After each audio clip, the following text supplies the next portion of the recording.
Hey guys, today I'm going to be going through my October reads, everything that I read in October. I feel like I didn't read that much this month because I was getting through all of my Halloween looks, but I still read some really great books and I'm very excited to share them. So the first thing I read was What Happened to Nina from Davila McTernan. I don't know if I've said that wrong, but anyway, this was the first book I ever read from this author and I loved this book so much. It was like I'll tell you what it's about. So this girl and her boyfriend like go away for the weekend or whatever, and then her boyfriend comes home and then she doesn't come home. And it's written from like a couple of different perspectives. So it's basically just the story of like, her going missing, them like starting the searches, like, all the police work, everything like that. And yeah, it just kind of follows along a couple of people in the story. This book has so much like emotion and stuff in it. I typically I feel like I am quite emotional, but sometimes when I'm reading these books, like they just fly off, fly over the head or whatever. Like they're good and I enjoy them, but I'm not too emotionally attached. But this one really did something. Like I feel like I could genuinely feel like the pain from like the family and stuff, like when they were like saying, how hopeless and stuff they felt because they didn't know where she was and all that type of stuff. I really genuinely enjoyed this one. I feel like it really pulled on the heartstrings, and yeah, it was just really eye-opening because I feel like we hear about missing people and stuff all the time and we'd be like, oh, that would be so awful. But like when you actually stop and think just how awful and gut-wrenching it must be to not know where your loved one is, and just like, yeah, I don't know. I thought this one was really, really good. I really enjoyed it. The ending it wasn't how I would have ended the book, I guess. But regardless, it was still a really great book and I really recommend it. And I'm looking forward to reading more from this author. The next one that I read was Daisy Darker from Alice Feeney. I love Alice Feeney. She's so good. This book was great. She just has such a vibe about her. Like, the way her writing makes you feel, I really, really enjoy her books. I think she has a really cool writing style and it gives me like a very cool vibe. This book was really super sad as well.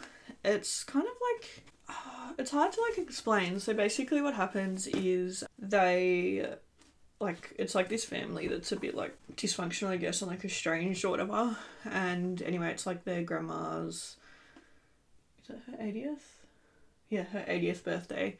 And they've all been called to have like dinner or whatever at her birthday. I mean, at her house for her birthday. And like, some of them haven't seen each other in years and things like that. But they all go and they're all waiting because like they know that there was some weird thing where like she went to like a fortune teller or something. I don't know, she went to a fortune teller when she was earlier and the fortune teller told her she was going to die when she was 80. So she was having this birthday dinner and she was going to read out her will because she believed the fortune teller and believed that she was going to die when she was 80. And then, so yeah, it just starts off that they're all like having dinner or whatever, and then like weird stuff starts happening.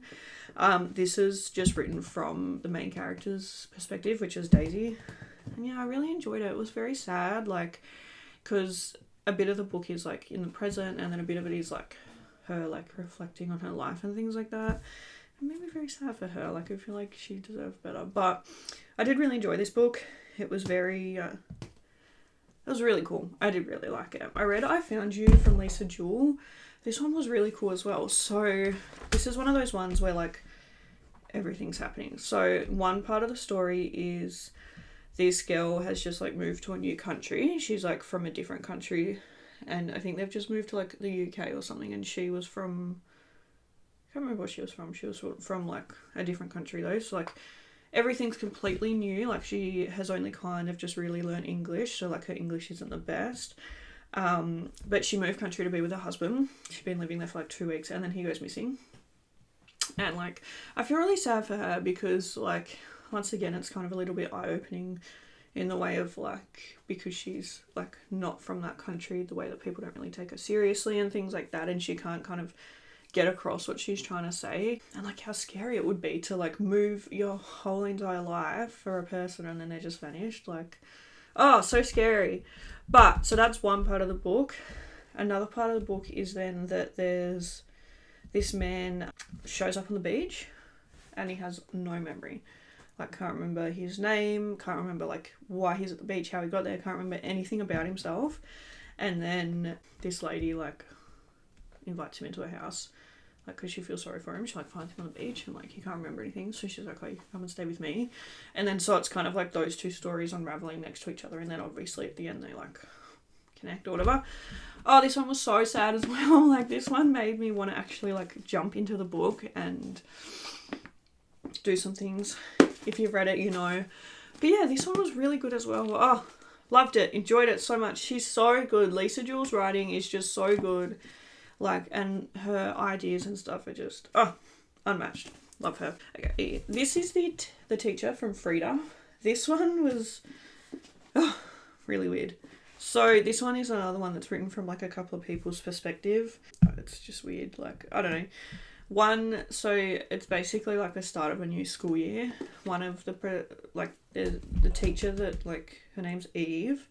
She, like, so they're all starting the new school year. She was friends with this teacher who got fired from the school last year for having, like, a suspected inappropriate relationship with a student. So anyway, that was, like, Eve's friend or whatever. And then the other person that the book's perspective is from is Addie, and she was the one who was in this suspected, like, inappropriate relationship thing.